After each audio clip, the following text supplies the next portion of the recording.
So what is love? Have you ever actually tried to pin that word down? It's a question that has kept poets, artists, and, just about all of us up at night. Today, we're going to tackle that very question, but we're going to do it through the lens of philosophy.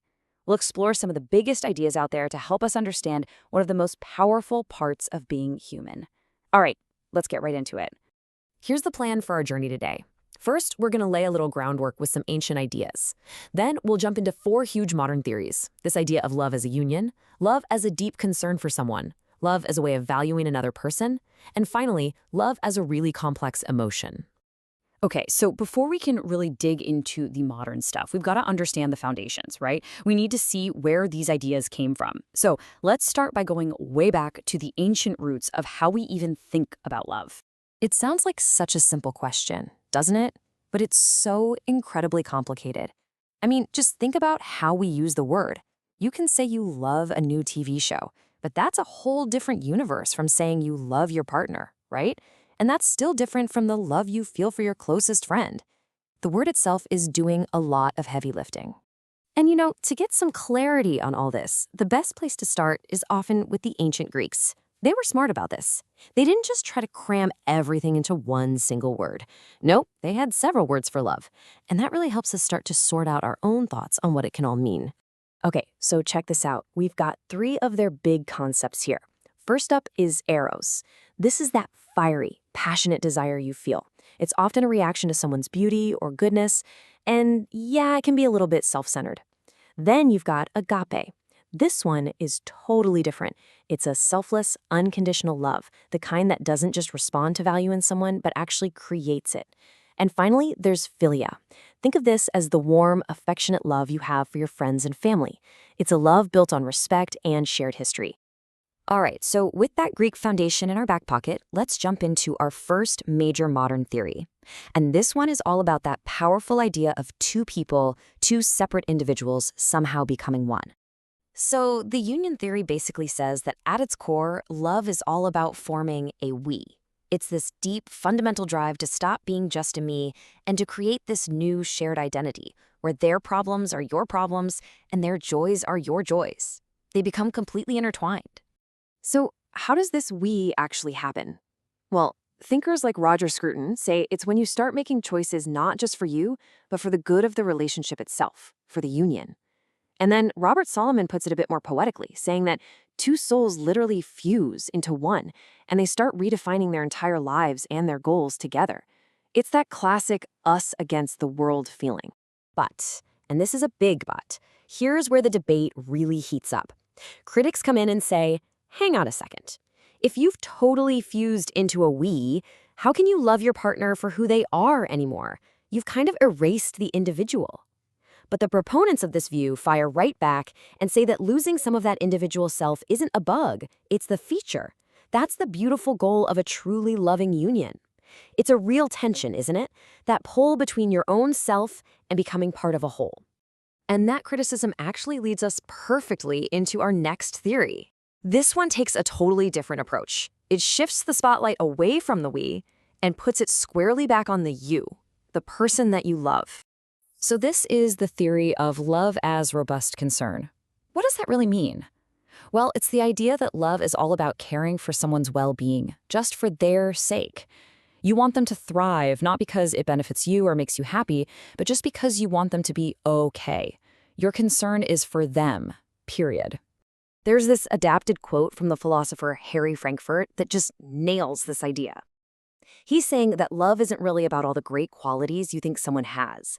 It's about being so deeply invested in their life that what happens to them feels like it's happening to you too. And this is where this theory gets incredibly real, because if you love someone this way, you're also making yourself completely vulnerable. You're signing up for the whole ride. When they're hurt, you're hurt. When they succeed, you feel that joy right alongside them.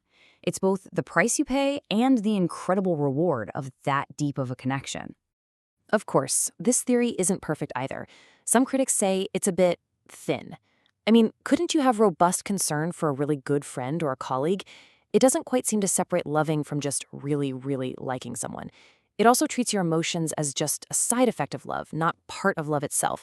And it has a hard time explaining how we can still love someone so fiercely after they've passed away when we can't actively care for their well-being anymore. This brings us to theory number 3, which gets into this fascinating, almost chicken and egg kind of question. Do we love people because we see that they're valuable? Or are they valuable to us simply because we love them? So you've got two camps here. On one side, there is the appraisal of value. This is the idea that we fall in love because we recognize something amazing, some pre-existing worth in another person. But on the other side, you have the bestowal of value. This view says that our love itself is what creates a new, unique value in the other person. We give them that special worth. Let's break this down a bit more. The appraisal view, which comes from a philosopher named Velleman, says we all have this inherent dignity or worth, and love is what happens when our emotional defenses just crumble in the face of recognizing that profound dignity in another person. But then the bestowal view from Irving Singer says love is more of an active process. We don't just see value, we make it. We commit to that person, we celebrate them, and in doing so, we make them uniquely valuable to us. So we've looked at love as a union, as a deep concern, and as a way of valuing someone. Now let's get to our final theory, which kind of zooms out a bit. It asks, what if love isn't just one thing at all, but more like a rich, complex tapestry of different feelings? This brings us to the idea of love as an emotion complex. It basically says that we're making a mistake if we try to nail love down to a single concept. Instead, maybe love is this big, stable emotional attitude, a whole landscape of different interconnected feelings that build up between people over a long period of time. And here's how that emotional landscape gets built. It starts as this stable feeling you have towards someone, but it's built on a whole history of shared emotions, all the ups and downs. And the crucial ingredient here is what philosophers call sympathetic emotions. You know, you feel genuinely happy when they succeed, and you feel truly disappointed for them when they fail. It's that deep interconnection of your emotional lives that gives love its incredible depth. So after all that, we're back where we started. What is love? Well, it seems like philosophy's best answer is, yeah, it's complicated. There's no one single easy answer that wins out. But you know what? That's actually the beautiful part. Philosophy doesn't just hand us a dictionary definition. It gives us a whole set of tools to better understand this huge, vital part of our existence. So think of all these theories as a philosophical toolkit. One day, love might feel like a total union of two souls. The next, it might feel more like a quiet, selfless concern for their happiness. It can be about seeing that incredible value in someone, while also weaving this complex emotional tapestry together over years. The truth is, real love probably isn't just one of these things. It's a messy, beautiful blend of them all. And that really just leaves us with one final question, and this one's for you. As you think about the important relationships in your own life, which of these ideas rings most true? Which parts of this toolkit help you make a little more sense of that powerful, complicated, and absolutely amazing thing we call love?